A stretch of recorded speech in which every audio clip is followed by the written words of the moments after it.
Salut tout le monde, avant de passer au petit extrait de la rediff du Fast Morning de la semaine dernière, vous allez voir il y a quelques petites choses. Je voulais simplement vous dire que le Fast Morning désormais se tiendra de 8h à 9h toujours, mais le vendredi cette fois-ci et non plus le mercredi comme c'était le cas avant. On reviendra sur le vendredi sur le Fast Morning, comme ça ce sera un petit peu plus sympa puisqu'on aura eu la journée des médias avant chaque Grand Prix et du coup eh bien, il y aura peut-être beaucoup plus d'infos à vous donner et plus de preview à faire, ça peut être intéressant comme format. Voilà, je vous laisse avec la rediff de l'extrait. On va parler d'Imola et de d'autres circuits européens évidemment, notamment le Mugello. Et oui, je sais, il a été confirmé. Donc ne vous emballez pas dans les commentaires. Allez, bisous.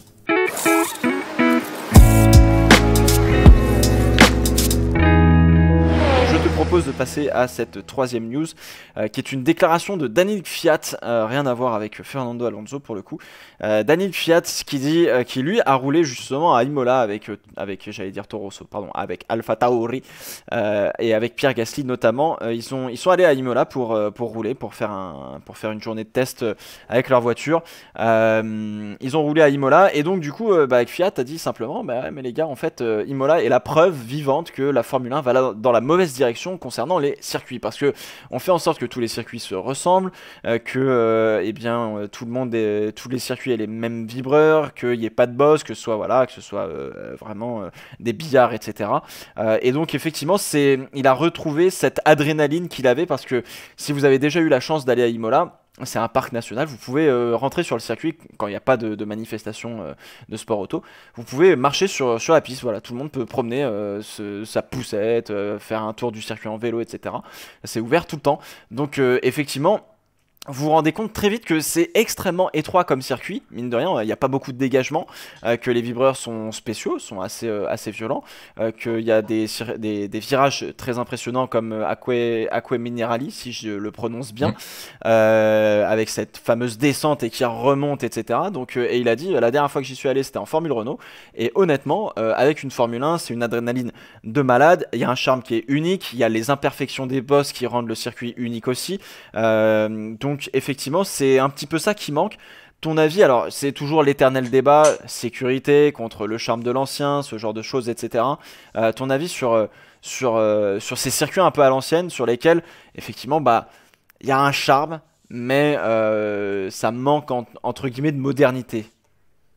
Ah, Bah, ça manque de bah, modernité. bah, bah. C'est quoi ça? Non, non, Imola, c'est Imola, tu vois. C'est ça qui fait la beauté d'un circuit. Au bout d'un moment, genre, c'est cool d'avoir la sécurité, pas de souci, c'est la priorité en F1, je comprends. Au bout d'un moment, si on veut vraiment, enfin, là, c'est l'aspect pilote. Bien évidemment, on Mm. parle pas des téléspectateurs. Ouais. Le pilote, s'il veut vraiment prendre son pied, la sécurité, c'est pas la chose qui va lui faire le plus plaisir, tu vois. Mm. Donc, les vibreurs qui sont dangereux, les boss, tout ça, forcément, les pilotes, ils aiment. Mm. Moi, j'ai toujours dit que les Grands Prix Imola, enfin, les anciens circuits étaient bien mieux que ceux d'aujourd'hui.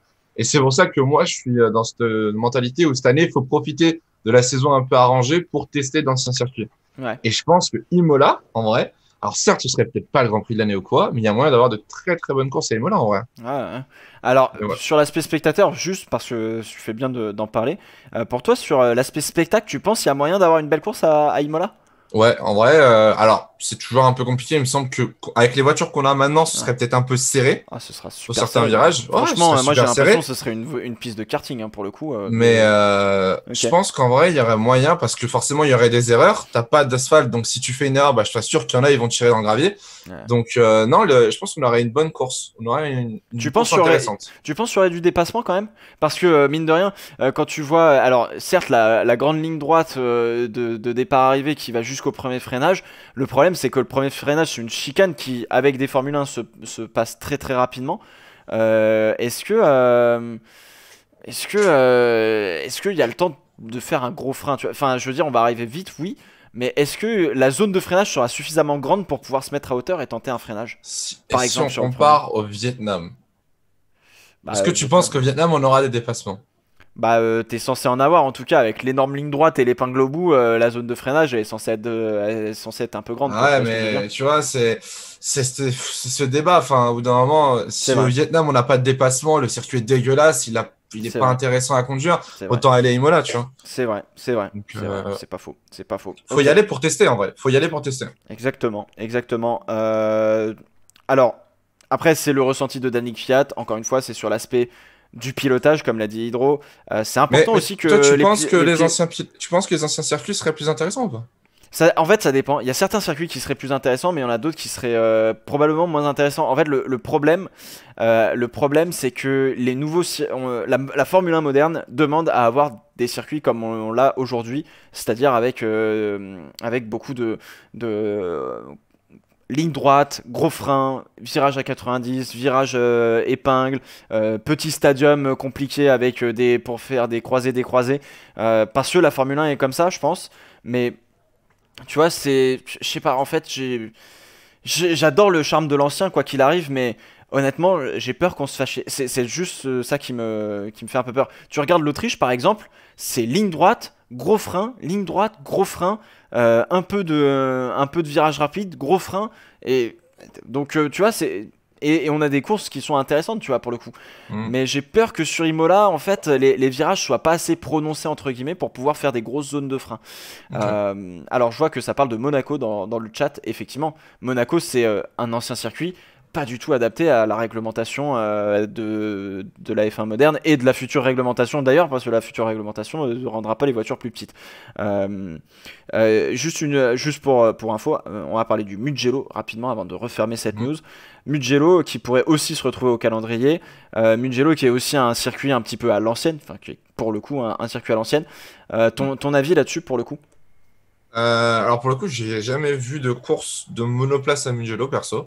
Pareil. Je sais pas, de mémoire, la F2, F3, elle n'aurait jamais roulé là-bas. Peut-être la F4 et encore. Oui, la F4 italienne a dû rouler là-bas. Ouais, Mugello, je l'ai testé sur Assetto, il est sympa. IRL, avec le dirt tier, etc., je sais pas ce que ça pourrait donner, mais c'est pareil, c'est un circuit où tu n'as pas d'échappatoire. Ouais. La moindre erreur, c'est du gravier ou de l'herbe. Pas mal de virages rapides, des grandes lignes droites, des gros freinages, donc ça peut être sympa. Il y a des moyens de dépasser. Ouais. En vrai, mais on en revient, tu vois, toujours au même principe, c'est que si tu vas pas pour tester, tu peux pas savoir. Non, clairement. Bah, de toute façon, je pense que c'est intéressant de tester, mais moi j'ai peur qu'en fait les voitures n'arrivent pas à suivre dans ces beaux enchaînements qui sont très kiffants pour les pilotes à prendre quand ils sont seuls sur une piste. Mais une fois que tu dois suivre une voiture derrière, c'est compliqué, non? Bah ouais, mais du coup, faut faire des circuits que comme l'Autriche, du coup. Où tu as très peu de virages et des virages qui se passent rapidement pour que le dirtier soit pas trop affecte pas trop la voiture. Ouais, parce qu'en vrai, regarde Brésil, on a masse de virages, masse d'enchaînements, etc. Ça suit, tu as une longue ligne droite où tu peux tenter des dépassements, ça passe, tu vois. Ouais. Et à contrario, Grand Prix de France, c'est l'horreur, quoi. C'est ça le problème. Voilà. Alors qu'en vrai, je pense que c'est pas tellement les lignes droites, c'est plus les virages en fait qui comptent maintenant avec les F1 modernes. Ah, bien sûr. C'est la façon dont tu t'insères dans le virage. Et au Grand Prix de France, il y a beaucoup de virages où tu rentres avec beaucoup de vitesse et où tu peux pas tenter un gros freinage. C'est peut-être ça le problème du circuit. C'est ça le problème surtout du troisième secteur au Grand Prix de France, qui est absolument magnifique pour pouvoir faire. Bien piloter, on va dire, mais où pour le spectacle c'est un peu compliqué.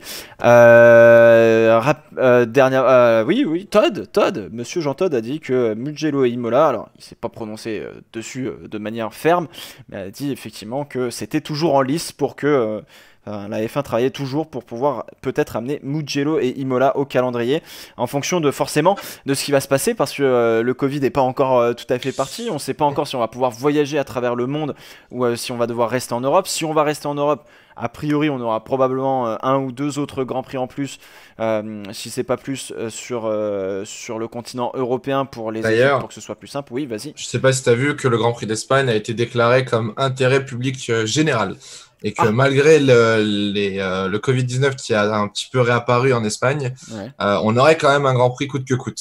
En Espagne, donc. Alors ça, j'ai trouvé la décision un peu limite, je peux comprendre, mais voilà. En Espagne, ça se complique un peu, on aura quand même un Grand Prix, coûte que coûte. Bon, bah écoutez, voilà, petite info, hein, Fast Morning, toujours premier sur l'info. Forcément. Voilà, en tout cas dans le chat ça parlait de Manicourt. Alors Manicourt, je sais plus si ça a le grade 1, c'est un très beau circuit pour le pilotage. J'ai un peu peur qu'en revanche soit un peu plus compliqué pour le spectacle aussi. J'adore Manicourt pour le coup, mais voilà. Et on nous parle forcément de Dijon-Prenois. Pareil, j'ai peur que Dijon ce soit trop. Je crois qu'il a pas le grade 1, mais j'ai peur que ce soit beaucoup trop rapide entre guillemets, qu'il n'y ait pas suffisamment de grosses zones de frein. Mais encore une fois, peut-être pourquoi pas tester, hein, on verra ce que ça donne. Bon.